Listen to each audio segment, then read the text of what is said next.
Hi friends, welcome back. അപ്പോൾ ഇന്നത്തെ recipe strawberry juice അല്ലെങ്കിൽ ഒരു ടേസ്റ്റി സ്ട്രോബെറി ലസ്സിയാണ്. അപ്പോൾ നമുക്ക് വളരെ ടേസ്റ്റി ആയിട്ടുള്ളൊരു ജ്യൂസാണ്. അപ്പോൾ നമുക്ക് എങ്ങനെയാണ് നോക്കാം ഉണ്ടാക്കാനായിട്ട്. വേണ്ട ഇൻഗ്രീഡിയൻസും എല്ലാം നോക്കാം.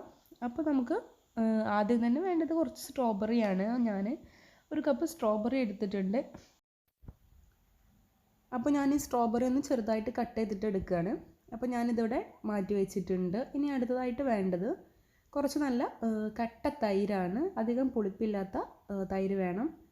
അപ്പോൾ നമ്മുടെ ജ്യൂസൊരു നല്ലൊരു ടേസ്റ്റ് ഉണ്ടാവുള്ളൂ. പുളിപ്പ് കൂടിപ്പോയാലും നമുക്ക് ഓവറായിട്ട് പഞ്ചസാരയും ഒരു കറക്റ്റ് ടേസ്റ്റ് കിട്ടില്ല.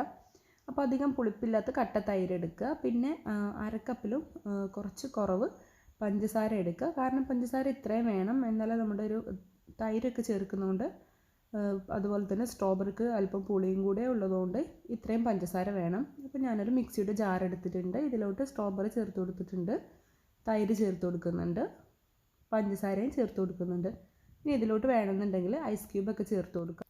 ഞാനിവിടെ ചേർത്ത് കൊടുക്കാത്തത് തണുപ്പുള്ള സ്ട്രോബെറിയും അതുപോലെ തന്നെ തണുപ്പുള്ള തൈരുമായിരുന്നു. അതുകൊണ്ടാണ് ഐസ് ക്യൂബ് ചേർക്കാത്തത്. നിങ്ങൾക്ക് വേണമെങ്കിൽ കുറച്ച് വെള്ളം അതുപോലെ ഐസ് വാട്ടറോ അല്ലെങ്കിൽ ഐസ് ക്യൂബ്സൊക്കെ ചേർത്ത് കൊടുക്കാം.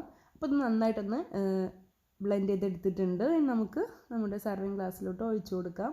അപ്പോൾ വളരെ ടേസ്റ്റി ആയിട്ടുള്ള സ്ട്രോബെറി ലസ്സി അല്ലെങ്കിൽ സ്ട്രോബെറി ജ്യൂസ് ഇവിടെ റെഡി ആയിട്ടുണ്ട്. അപ്പോൾ എല്ലാവരും ഒന്ന് ട്രൈ ചെയ്ത് നോക്കുക. വീഡിയോ ഇഷ്ടപ്പെട്ടാൽ ലൈക്ക് ചെയ്യുക, ഷെയർ ചെയ്യുക, സബ്സ്ക്രൈബ് ചെയ്യുക. അപ്പോൾ അടുത്തൊരു വീഡിയോയുമായി വരുന്നത് വരെ ഓക്കെ, ബൈ.